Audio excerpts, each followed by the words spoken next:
Avrora Qrup Qurban Bayramı münasibətilə az təminatlı ailələrə bayram sovqatı çatdırıb. Korporativ sosial məsuliyyəti fəaliyyətinin əsas strateji istiqamətlərindən biri hesab edən Avrora Qrup, cəmiyyətdə sosial həmrəyliyi gücləndirmə məqsədi ilə növbəti xeyriyyə aksiyasını həyata keçirib. Şirkət Qurban Bayramı ərəfəsində ehtiyacı olan yüzlərlə ailəyə bayram sovqatı çatdırıb.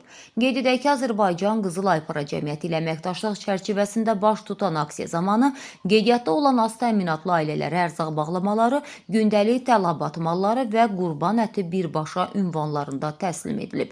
Avrora Qrup olaraq hesab edirik ki, biznesin uğuru yalnız iqtisadi göstəricilərdə deyil, həm də cəmiyyətdə verilən real dəyərlə ölçülür. Şirkətimiz gələcəkdə də korporativ sosial məsuliyyət prinsiplərinə sadiq qalaraq bu cür sistemli sosial layihələri və xeyriyyə aksiyalarını davam etdirəcək deyə məlumatda qeyd olunur.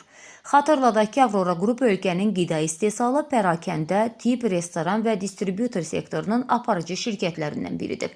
Fəaliyyəti boyunca korporativ sosial məsuliyyət prinsiplərini əsas korporativ dəyərlərindən biri kimi qəbul edən şirkət mütəmadi olaraq cəmiyyətin rifahına yönəlmiş sosial dəstək layihələri və xeyriyyə təşəbbüslərini həyata keçirir.